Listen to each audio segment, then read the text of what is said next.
नमस्कार दोस्तों, जय हिंद।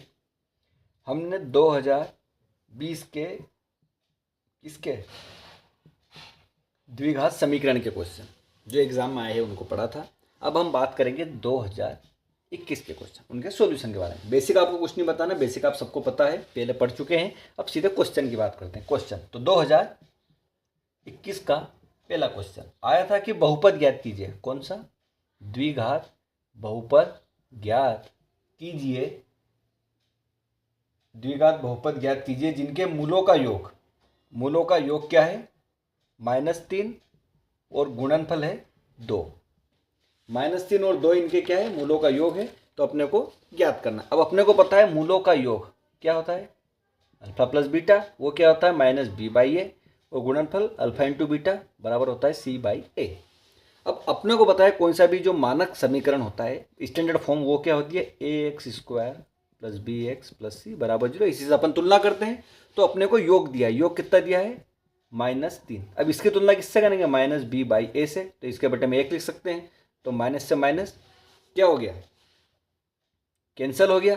तो b बराबर क्या बचा? 3 बचा।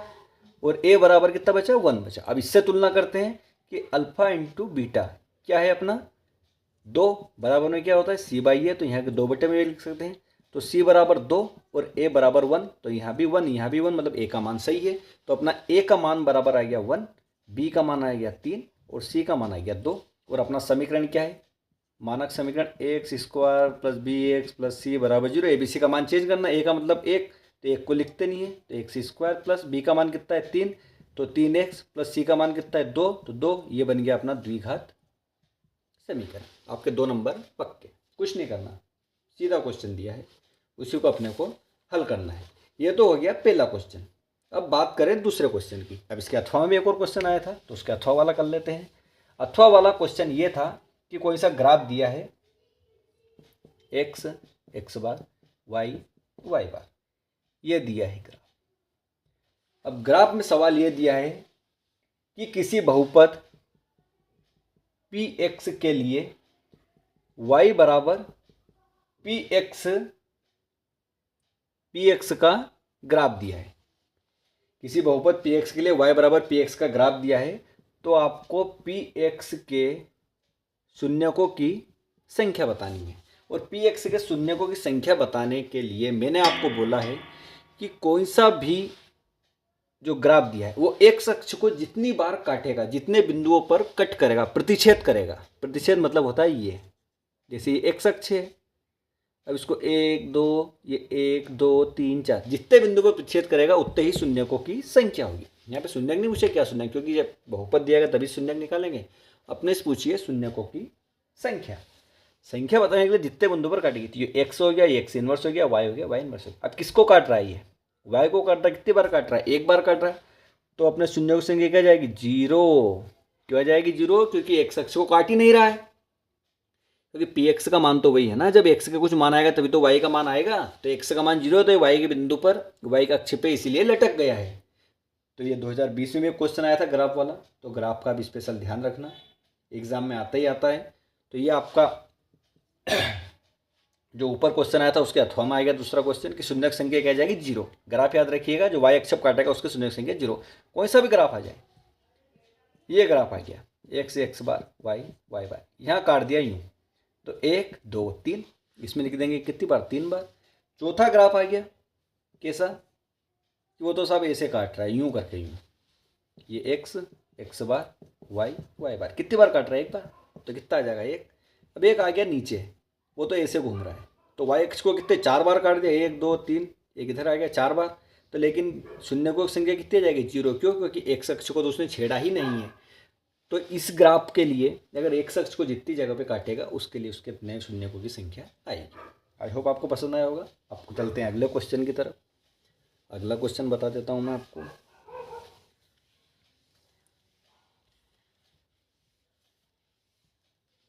अगला क्वेश्चन है अपना कि x² - 3 के शून्यकों की संख्या तथा योगफल और गुणनफल के बीच संबंध बताइए। योगफल और गुणनफल के बीच संबंध बताइए। तो 2020 में ये क्वेश्चन आया था कि शून्यकों की संख्या कैसे निकाला था अपन ने, वैसे निकाला था a plus B A minus B, तो इसको लिख सकते हैं X square minus root three का वर्ग। तो ये क्या आ जाएगा, एक्स प्लस रूट थ्री और एक्स माइनस रूट थ्री बराबर में 0। तो एक्स बराबर रूट थ्री और माइनस रूट थ्री, ये क्या आ जाएगा, इसके शून्य का जाएंगे। अब बात करना है उसके संबंध स्थापित करना। तो अपने को पता है ये अल्फा हो गया, ये बीटा हो गया। अब योगफल अल्फा प्लस बीटा बराबर क्या होता है, minus B by A, minus B by होता है। और स्टैंडर्ड फॉर्म क्या होती है, A X square plus B X plus C बराबर 0। अगर मैं ए की बात करूँ तो ए का मान कितना है 1, बी का मान कितना है ही नहीं तो 0, और सी बराबर कितना है माइनस का 3। तो alpha into beta, A alpha plus beta, तो अपन यहाँ लिखेंगे root three minus root three, minus से माइनस कैंसिल, और बी बराबर कितना है 0, 0 के बटे में 1, 0 में किसी का भाग दो तो क्या जाएगा 0 बराबर 0। तो ये आ गया अपना LHS बराबर RHS। योगफल के संबंध बता दिए। अब बात करें गुणनफल की। गुणनफल क्या है, अल्फा इंटू बीटा बराबर क्या होता है C बाई ए। अल्फा का मान कितना है रूट थ्री, बीटा का मान कितना है रूट थ्री, कौन सा है माइनस का, बराबर में सी बराबर कितना है माइनस थ्री, ए बराबर कितना है 1। तो root three into root three, 3 बाहर, और माइनस वैसा का वैसा, और यहाँ भी क्या है माइनस थ्री, तो माइनस थ्री बराबर माइनस थ्री।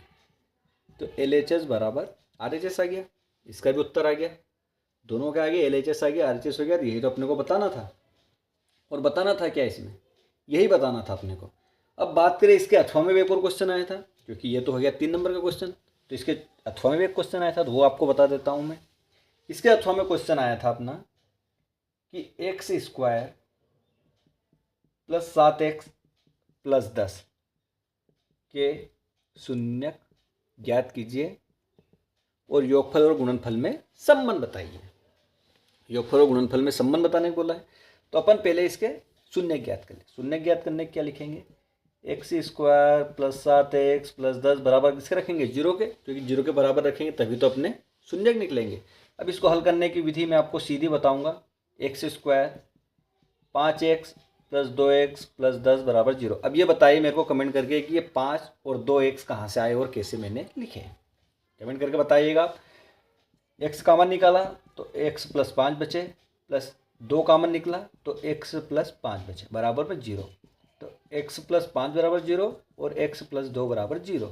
तो x बराबर -5 और x बराबर -2। तो x के मूल आ गए -5 और -2। अब बात करें संबंध स्थापित, तो यहाँ अपन लिखेंगे अल्फा बराबर -5 और बीटा बराबर -2। और अपने को पता है शून्यकों का योगफल क्या होता है, अल्फा प्लस बीटा क्या होता है माइनस बी बाई ए। तो अल्फा -5 -2 कितना हो गया -7, और यहाँ पे माइनस है ही सही। इसकी अपन तुलना करेंगे किससे, स्टैंडर्ड फॉर्म से, X square plus B X plus C बराबर 0, ए बराबर 1, बी बराबर 7, सी बराबर 10। अब कमेंट करके ये भी बताइए कि ए बी सी मैंने कैसे लिखे। बी बराबर माइनस का माइनस, बी बराबर कितना है 7 तो 7 लिखेंगे, ए बराबर कितना है 1 तो 7 में 1 का भाग देंगे 7 जाएगा, तो -7 बराबर -7 क्या होगा LHS बराबर RHS। तो अपन ने योगफल का संबंध स्थापित कर दिया। अब बात करें गुणनफल की। गुणनफल क्या है, क्या होता है अल्फा इंटू बीटा बराबर C बाई ए। अल्फा क्या है -5, बीटा क्या है -2, C क्या है 10, ए क्या है 1, 5 दून 10, माइनस और माइनस प्लस, और प्लस को अपन लिखते नहीं है। तो 10 बराबर 10 क्या हो गया LHS बराबर RHS। और यही तो अपने को सिद्ध करना था, संबंध स्थापित करना, मतलब कि योगफल अल्फा प्लस बीटा बराबर -b बाई ए और अल्फा इंटू बीटा गुणनफल C बाई ए सिद्ध करना होता है। तो ये अपन ने 2021 के क्वेश्चन जो भी एग्जाम में आए थे उनको कर लिया है। अब बात करेंगे अपन 2022 के क्वेश्चन की। 2022 के क्वेश्चन मैं आपको करवा के बता देता हूँ।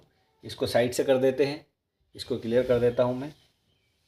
वीडियो बहुत अपना लेंथी हो जाएगा, मेरा फोकस रहता है कि 10-10 मिनट की वीडियो बनाऊं ताकि आप लोग अच्छे से देख पाए जो कुछ क्वेश्चन देखना है। अब बात करें 2022 के क्वेश्चन की, तो 2022 का क्वेश्चन अगली क्लास में करते हैं। जब तक के लिए धन्यवाद। वीडियो पसंद आया हो तो वीडियो को लाइक करें, चैनल को सब्सक्राइब